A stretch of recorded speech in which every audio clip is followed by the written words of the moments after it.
Hi everyone, welcome back to the Perkins Custom Swimbait channel. So in today's video, I want to go over my top baits for November. And I'm going to do this with a little bit of a twist. I know that we do primarily on the channel, we talk swim baits, big swim baits. But in today's video, I want to kind of branch out just a little bit because I know, you know, we're all in this different phase right now, going through the fall transition. You know, I mean, we're in full-blown fall, but fall is really kind of more of a transition month for the fish, meaning they're really just hyper fueling and gorging on shad, gorging on bait fish. So what I wanted to do is I wanted to take some time to show you, you know, when I'm not throwing the big swim baits, what would be like my top 5 conventional baits for right now. So let's kind of get kicked into it, and I'm going to start out with a bait that I typically highlight a lot, you know, especially in the fall and everything, and that's the Alabama rig. So I set my Alabama rigs up a little bit differently, I guess, than some, and I will leave a link up here if you're interested in watching my Alabama rig setup video. It's how I set my rig up. I do live here in Tennessee, and based on our state regulations, we are only allowed 3 hooks of a 5-hook rig. So these 2 here are just teasers and dummies. That one's actually had the tail nipped off of it. But this is my standard rig that I throw. I throw it with 2 1/8 ounce on the outer edges. I'm actually missing a hook on that one, so that's fun. And a 1/4 ounce on the middle. That's my typical setup, and then right now I'm running the 2.75 mini swammer, I guess is what they're called, but it's the X-Zone swammers in that 2.75 size. So that's what I've been running right now, and I do build my own Alabama rigs, but I mean, the key things that I'm wanting is I like to go direct. I do not use snaps to attach my hooks. I do use split rings to go from the swivel to the hook. I just go direct. I like a swivel up top to help avoid all the line twists when this thing goes flying through the air. And then I throw a bladed rig 99% of the time, especially in the fall when they're really focused on bait fish. It's so much easier to get their attention with a blade. So that would be number 1. You know, and adjust the swim baits and your actual hook baits to whatever size of bait fish you think they're eating. Definitely, if you're looking to try to get a bigger bite, upsize the swim bait. You know, you can go as big as, well, I mean, you could go as big as like throwing like the HUD rigs, where you're throwing like the big 68 Huddlestons on an Alabama rig. You really need to upsize your wire. But if they're really on a school of trout or a school of giant gizzard, that rig would work really well. Personally, I've been trying to build one, but you've really got to use some stout wire, and I don't know, I think it's more of kind of a confidence thing for me that I'm going to be throwing about, you know, a decent amount of money on the end of that Alabama rig. So if it gets hung up, I've got to be able to get the A-rig out. So yet to be seen. We'll see if I can muster up the nerve to be able to throw that. And I know that's all I'd consider, and I throw glide baits a lot, and that's about the same, but I don't know. I feel like that being right next to the bottom, it's more likely to get hung up in a rock versus I can usually get a glide bait out of a tree. All right, so next up, where would I be going? All right, for me personally, I like to throw a crankbait. I really enjoy throwing a crankbait. You know, my first bass that I ever caught was on a crankbait. For those of you that have been, you know, that are seasoned bass fishermen, anglers, my first fish was caught on what was known as a Rebel Deep WR. It was in a silver, I guess it was like a silver shad. It kind of looked like the silver Rapala color. Still got the bait. It was actually one of my dad's old baits in his tackle box, and that was my first ever bass was caught on that. And it was only about a 2-pound largemouth, so it was kind of small, but that, you know, that was my addiction to crankbait fishing. So since then, you know, I've really expanded my collection of crankbaits. Like I'm sure everyone that gets into crankbait fishing, well, this color, that color, oh, that one looks different. But, you know, traditional crankbait fishing for me in the fall, I'll typically throw the bait on a really good parabolic bend cranking rod. For me, I've got a handful of different rods, but most recently I was throwing it on a spinning rod, 7'2" medium action with a moderate bend to it. You want it to load up deep in the blank, and I was throwing that on just a 5-to-1 gear ratio spinning reel. So in most situations with some of these smaller to mid-size cranks, a spinning rod is perfect. So if you don't like to throw a bait caster, these are perfect options. But for me personally, in my area, I have a ton of confidence in the Spro rock crawler. That's what this is. You know, I know this is in that red color. That's kind of like a transparent red with even like a little bit of an orange or a like semi-chartreuse belly. Love this color. It's great. I throw this color more so in the springtime. I transition a lot during the fall with like some chartreuses and transparent greens, but you know, red is a good time. Anytime that you get some dirty water, some stain to your water, but you know, even as you've got clear water and if you've got a low light day with some cloud, they will go after a rock crawler. So many of my lakes, and you know, just as a refresher to everyone that might be new to the channel here, this is your first time tuning in, I personally live on highland reservoirs, very steep canyon-like lakes with tons of rock, tons of bluff, banks, things like that. So, you know, the rock crawler is one of the best baits for that. It'll get down there. You know, sweet spot I would say is somewhere between between 10 and 12 feet on lighter line. I throw mine on, well, just about anything, honestly. I like throwing it, actually my favorite is probably copolymer leader, braid to leader if I'm throwing it on a spinning rod. So something like in a 6 to 10 pound test, honestly, because I like to get it deep. I want it to hit down there. And you got to remember, if you're looking at it from a copolymer or monofilament line, and you're comparing that with fluorocarbon, use the diameters to compare them. Don't just compare them based on 10-pound test, because 10-pound test Sunline, for example, like Sunline Assassin, that's one of the fluorocarbons that I personally use.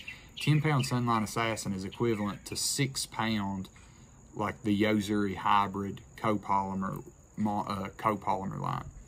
And then it's also pretty comparable, I think, with like the P-Line CXX and your McCoy copolymers. So general rule of thumb, whatever your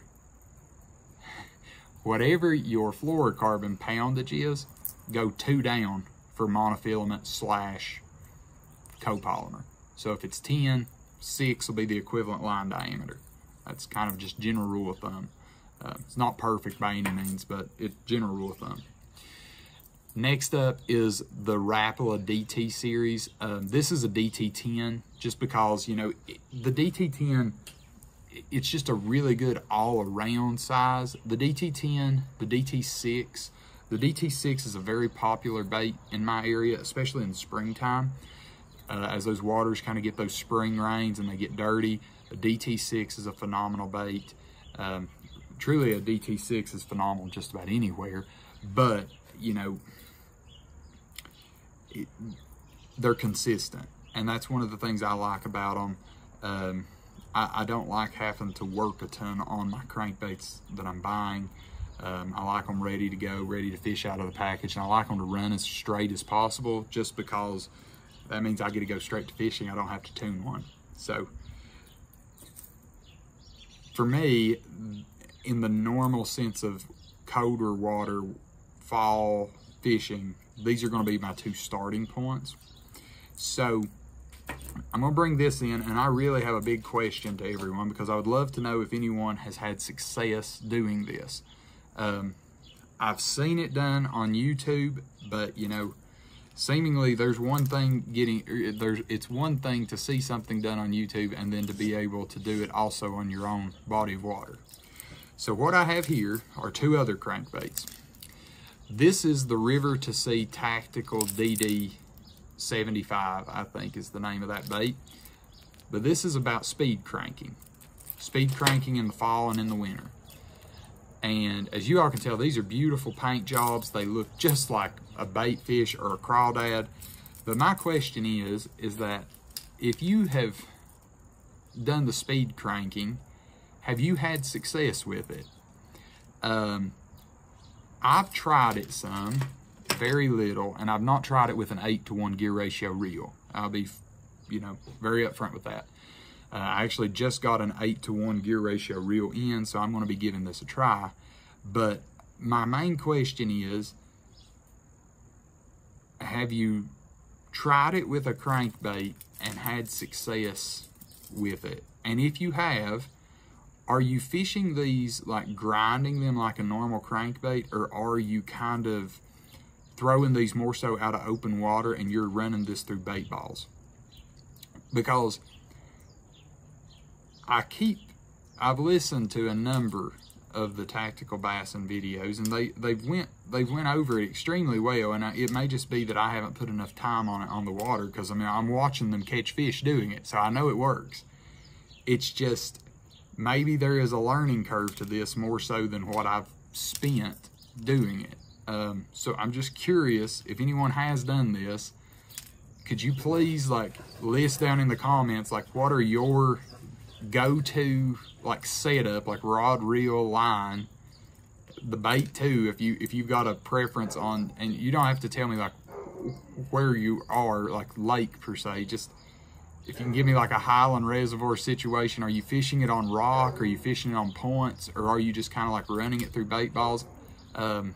This is just kind of me reaching out, asking a question for some help. If anyone knows, how the best way to do this is. If this is a run it through a bait ball, or if it's just kind of run it just like a normal crankbait, like you're running a rock crawler across the bottom of the bait of the lake. So I'm just curious, looking for a little bit of guidance and help. This is something that I'm really wanting to try to learn this winter, or rather see if it works and really put in some time with it. My 8-to-1s that I was using, I was primarily using with my big swim baits. So I ended up finding a reel that I liked that I got on sale. I'll try to do a reel review on that reel pretty soon, and I'll try to give you all my take on this setup and how I'm doing it, assuming that I can figure it out.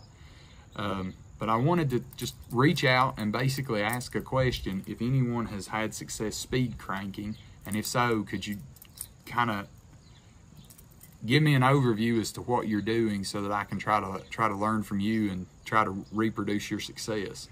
But that is something that I'm looking to gain some knowledge in this fall, early winter, throughout the winter, to try to learn and be better at.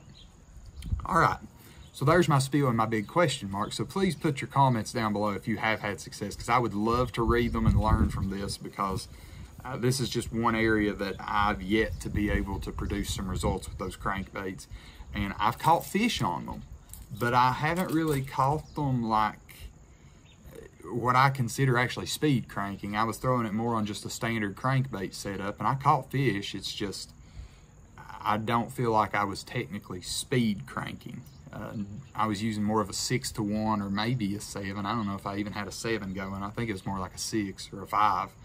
So, all right, there's my thoughts. Now, back to the other baits. Next up, it's got to be a spinnerbait. This is a War Eagle. I like War Eagle. I like Strike King. There's a lot of independent bait makers that make some really good spinnerbaits. You pick your favorites. For me personally, I like a double willow. Like I said, my lakes are really clear water, typically highland reservoirs. But we do get really good brush, a lot of logs and laydowns. We do have some docks and dock pilings, which is nice to run this around. But it's just a really good overall. As you can kind of tell, I've got more of the translucent type skirt in there, a little bit of chartreuse flared in there with some blue. Just a general kind of double willow spinnerbait. Throw that on typically just a medium heavy rod, somewhere, you know, it could range 6'9" to 7'2", 7'4", something like that with a fast tip on it. Gear ratio on the reel, 6 to 7 to 1.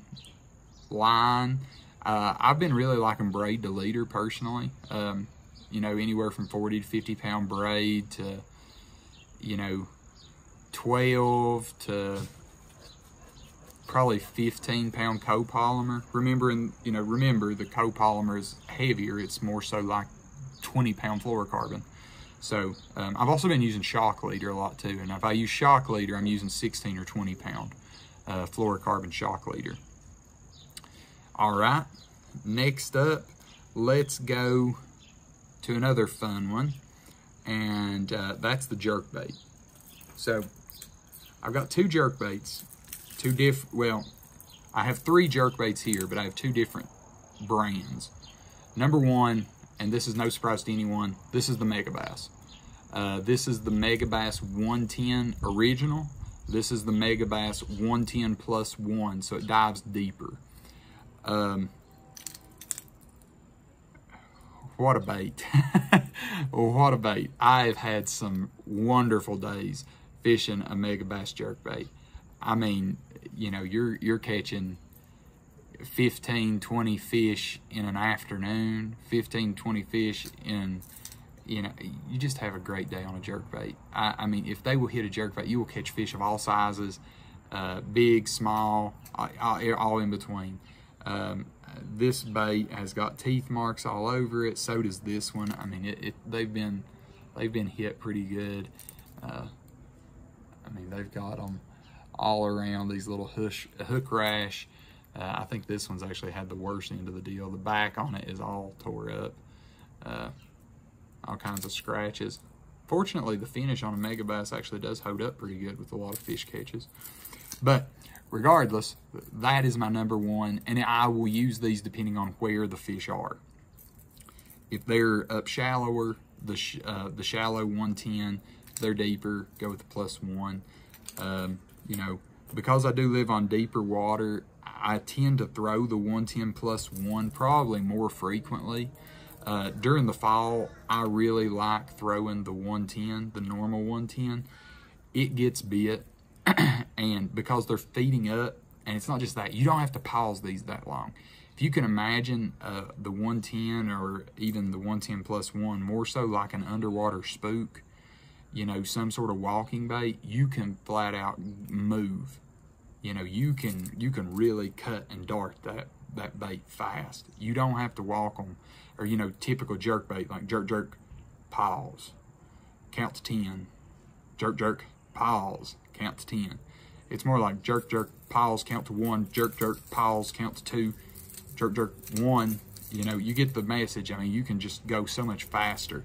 The water here, last time I was out, still in that, you know, 60-ish range, and 60 to 65. So it's been about 2 weeks since I've been out on the water, so I'm expecting the water to be down closer into the lower 60s, staying down in that lower range. But we'll definitely see as to how that goes. The next jerkbait that I've been playing with, and I'm really liking this bait, this is the Shimano World Diver. As you can tell, that little piece of metal in there's already moving and flashing. And that's just me holding it still. And you can still see it moving. So this is the World Diver. I think it's the World Diver. Yeah, it is. But this thing, it'll go down to about equal with the Megabass 110 plus 1. And that's why I bought it. I wanted it deeper. But I just wanted to see as to how this bait would work. It is more rounded versus the Megabass being more flat. So I hope that is a little bit, yeah, you can definitely see that. I use this more so when the water's got a little tint to it, a little bit more color, a rounded body jerkbait, or if I want a lot more flash. I use those mega basses. Those mega basses will be on the boat all the way through winter. I won't even take the mega bass out. Won't need to. I'll be using them. I'll catch fish on them all winter. But that's the difference, is as that water keeps cooling down, I just tend to get better success out of a flatter sided jerkbait like the mega bass versus that rounded body bait like the Shimano. But we'll see as to how it produces this year. It's a new bait for me. I haven't fished it a lot, but I really like the idea of the technology with the flash boost going inside. So we'll see as to how that works and how well it produces. All right, last up is the bait that I think everyone knows to always have on the boat during the fall, because they end up blowing up on the surface with big bait balls, and that's a topwater. All right, so now my topwater that I enjoy throwing and the topwater you might feel comfortable throwing may be completely different, but without a doubt, the evergreen shower blows, this is the 150 size, but you know, the 105, the 125, those are great baits too. They're just smaller. I like the bigger size. I feel like you get more, I mean, you get just as many bites as you do on a small one. I couldn't tell you the number of small fish I have caught on that bait. It's a 6-inch bait and I've caught 10-inch bass on it. They don't care. But the reason I like it is I can call them from farther. I can really pull fish a long distance with that bait, and they just like it. They lash a hoe to it. Real quick, before we finish up on the topwater, I need to circle back and talk about the rod, reel, line that I throw on a jerkbait. With the jerkbait, I throw that on a 610. I throw that on a Shimano Crucial. It was their spinnerbait rod. I never really liked it for a spinnerbait. It was just, it felt a little too, it just didn't have the right action for me personally. So I ended up trying it on a jerkbait and loved it. I worry if I ever have anything happen to that rod, I'll never be able to find another rod that can throw a jerkbait for me and how I like to fish one. But that's the rod I throw. I do throw it with fluorocarbon 10-pound test 9 times out of 10. I'm playing around still some more with the Daiwa hidden fluorocarbon. I'm really trying to give it a thorough testing to see if I like it or not. I don't know, I'm just having a hard time with that brownish camouflage tint to it to get across that with my brain, but we'll see how well I like it.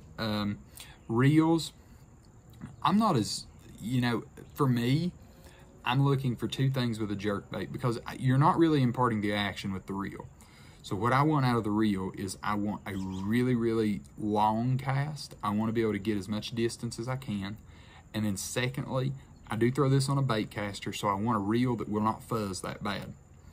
So what I end up throwing this on is I got this reel years ago, but it's a Daiwa. It's one of the JDMs. It's a 103 SV.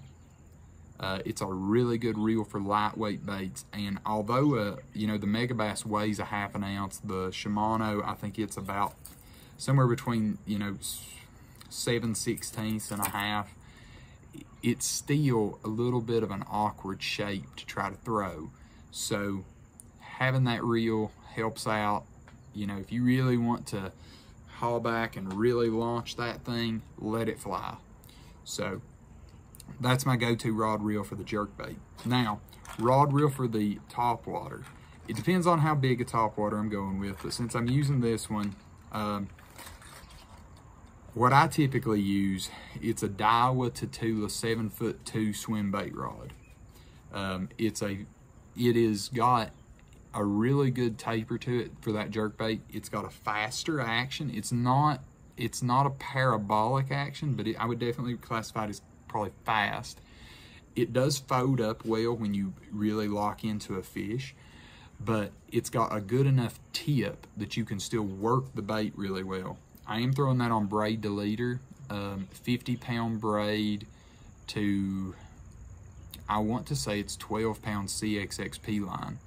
Have had no issues. No, I'm sorry, that's incorrect. That 20-pound McCoy copolymer. I'm not worried about the thickness with the topwater. I actually want it to float. So that 20-pound CXX is just strength with high floatability. I don't want it sinking. and it helps work the bait better. And it's stiff enough that the bait is not catching the line all the time like if I were to throw it on straight braid. So that is my go-to for the shower blows. Now, what would Perkins Custom Swim Bait channel be if we didn't get into, if you're going to the lake on a tournament and you're needing your kicker? So yep, I'm getting ready to talk about the big swim baits. So I'm gonna give you two styles that I throw and the two that I look for this time of year. Water's still warm. We are in the 60s, probably approaching the 50s, the high 50s. We just had really warm weather, so I don't really expect it to be much below 60s right now. It might be because they are pulling quite a bit of water, but we'll see. So this time of year, 60s, water, maybe high 50s, I've got two baits that I'm gonna go with. We're gonna start with these because these are hard to beat and they're easy to fish and they catch monsters. The Mega Bass Mag Draft, this is the 8-inch. I like a big bait. You know, if you're gonna take the time to throw the big swim bait, you know, if you're fishing for numbers, the 6-inch will definitely get you numbers. But when you're looking for a kicker, you know, why not just eliminate all the 3 and under pounders? You know, go for the big ones. You're needing to cull, you're needing your kicker. Go swing for the fences a little bit. You know, hopefully you're already sitting with 5 fish for, you know, 15 plus pounds. We need something over 3 to break that, you know, so start slinging the 8-inch. They'll find it. And the beauty of this too is you can cover water. You don't have to just fish it slow. And I like that. Open water situations, flats, points. You can fish that on bluff walls. You can fish that bait anywhere. Just be prepared that the bait sweet spot is probably going to be 6 to 8 feet below the surface. So it's definitely not a bottom crawler, but you know, it's a really good bait, and I've caught some really nice fish on that particular bait. Now, my other bait that I throw this time of year is the 3/16 Rising Sun. Now, this is not an 8-inch bait. This is the 6.75-inch bait, so almost 7. Still a big bait. You know, by comparison, this is a Mega Bass 110. As you can tell, it's really not a ton smaller. You know, it's got an extra inch, yeah, but it's not huge. I like this color. It's called the Dirty Shad color, but I mean, this is just the one I like. I fish both the normal, standard, belly rigged Rising Sun and the top hook. I like both of them. The top hook is if I'm wanting to run this deeper and put it on the bottom, for example. I don't particularly really enjoy doing that.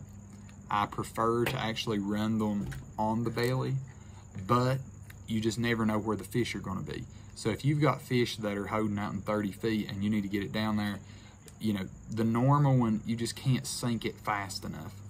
The top hook you can get down there. You can run it as a belly treble and run it up above them, which is honestly how I like to fish it.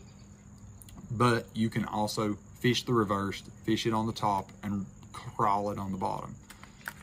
But typically I like paddle tails.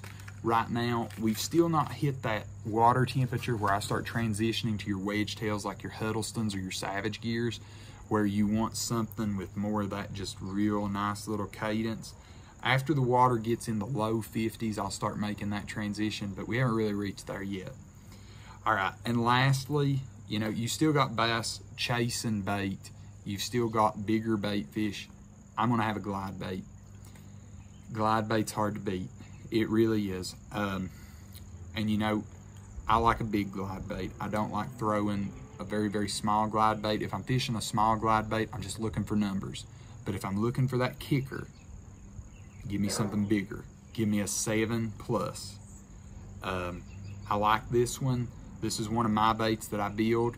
If you have any interest in any of my baits, feel free to leave a comment. I've also left my email. You can also shoot me a message on Facebook or Instagram. But this is one of my baits. This is the Jethro 7.5. You can look back through the channel. I've got a lot of footage on this bait. Now, this time last year in November, I had a really good day with this bait, catching, you know, I think about 5 fish, 6 fish for just an afternoon. Really good numbers, but it also gets big bites. 2 weeks ago, last time I got to go out on the water, I had my heartbreaker on this bait, 7.5.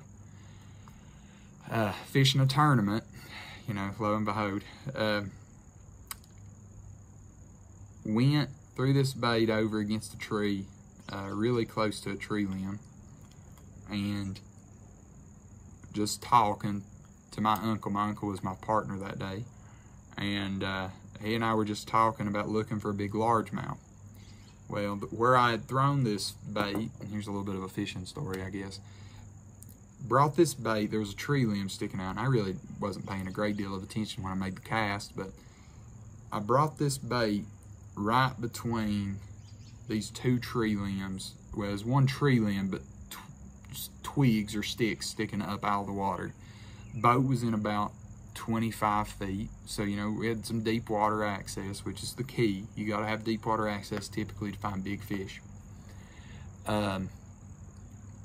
I was throwing the chartreuse version of this bait. I paint up a chartreuse that I call smallmouth candy, and as soon as it cleared those 2 twigs, wham, bass attacked it.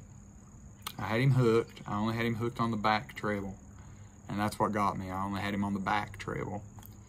As you can tell, I only, you know, you caught that, didn't you? I only had him on the back treble. Got him about 4 foot from the net, and he took one good head thrash, and then the bait just went flying. Yeah, heartbreaker. I do not know how big the fish was, and that is actually the heartbreaker with this. I'm still heartbroken over this fish because I'm actually confident, pretty confident. I think I lost my PB. My PB is currently 6.5. I think that fish was over 7. I didn't get to see the whole fish that well.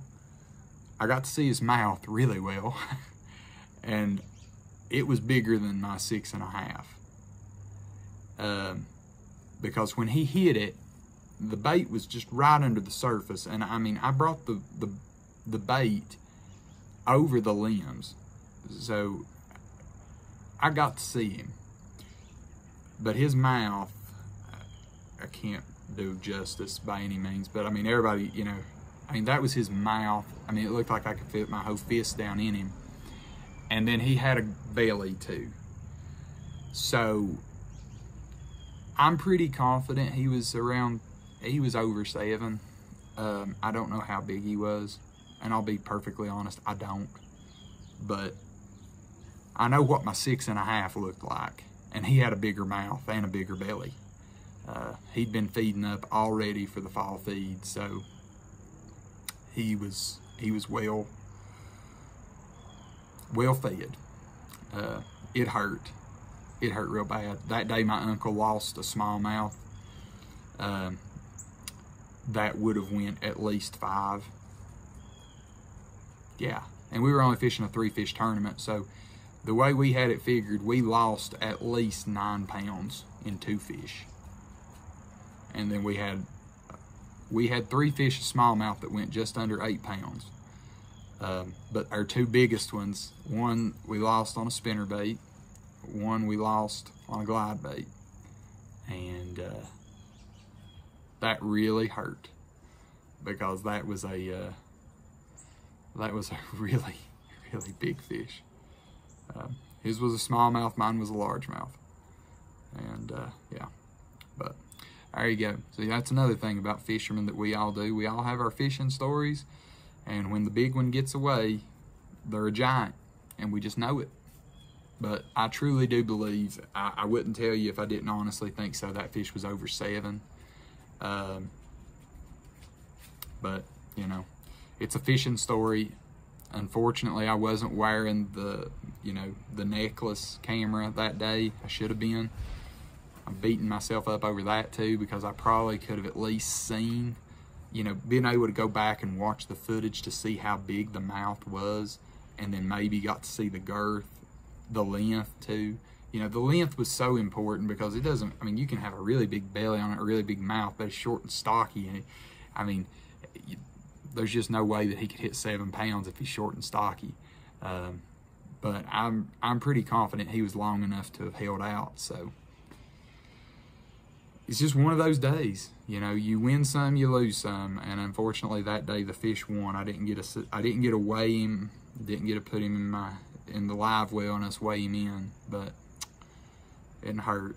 But it was on a glide bait. It was in October. The glide bait's still going to work in November. For me personally, in my area, the glide bait will work really well until the water hits about 55. After it hits about 55, the fish go deeper to the point where it gets harder to pull them up to the surface. You really limit your number of bites. It's not to say you can't catch them on a glide bait, it's just your bites start slowing down. My area, that's when the Huddleston and the Savage gear really start coming in. This year, you know, the top hook, 316 Rising Sun's gonna be a big player for me. I didn't have these last year, so I'm gonna be throwing those a lot. But hey, these are my baits for November. You know, I hope y'all have enjoyed a little bit of the change in direction here.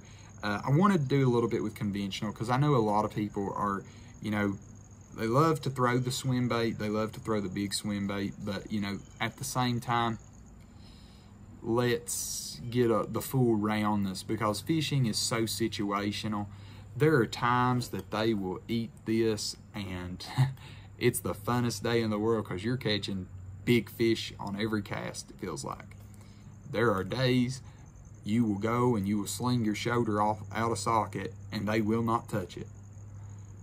They're not in the mood. And on those days, you know, your spinnerbait, I mean, honestly, and this goes back to my fishing tale, you know, from October. I threw this all day, off and on. You know, any brush pile, I would have this thing going into it. I threw this for a 6-hour tournament, probably threw it 3 hours total, threw it half the day. Out of all those trees, this bait had one hookup. Only one. It was the big fish of the day for us. Like I said, I would have needed to got it in the boat to know if it would have won big fish the tournament. And so I'm not going to speculate on that. But it would have been our biggest fish if we would have landed it. I only got one bite, and I had to fish it for 3 hours to get that one bite. So if you're fishing a 5-fish tournament and you've only got one bass this thing catches, it doesn't matter that you're going to win big fish on it. Well, it actually does. Big fish is nice to win, but you're going to lose the tournament. You'll win big fish, but you'll lose the tournament, because this is only going to get you that one bite. You know, when we got our limit that day, cranking, throwing a spinnerbait. I don't think we caught a fish on anything else other than that glide bait. And I only got him halfway to the boat, 4 feet from the net, and just couldn't, you know, he just slung the bait. But hey, if you've stuck around this long for the video, I really do appreciate it. Thank you very much for watching. Please give this video a thumbs up if you've enjoyed it. You know, please leave me some comments down below. I'd love to hear your feedback on, you know, do you like this type of format? Do you like me giving some conventional with the swim baits? Secondly, if you've had any success speed cranking, I'd love to hear how you're doing it. Please put that down there. For my sake, I would love to get to understand and learn from you as to how you're doing this, because I've watched a lot of Tactical Bassins videos, and I'm still watching Tactical Bassins videos trying to learn how to do this properly. So please give me any feedback that you've got. And then lastly, if you're not subscribed, please consider subscribing down below. It's completely free. hit the little bell that lets you know when any new video that I publish come out. I'm doing my best to try to get back on schedule to where we will have a new video every Tuesday at 5 p.m. Eastern Standard Time. I was out for a while. I had gotten a cold and just hadn't been able to produce any content, but feeling pretty good right now, and I'm going to do my best to try to maintain our schedule. So appreciate everyone for watching. Hope everyone has a great day whenever this video finds you, and I'll see you in the next video.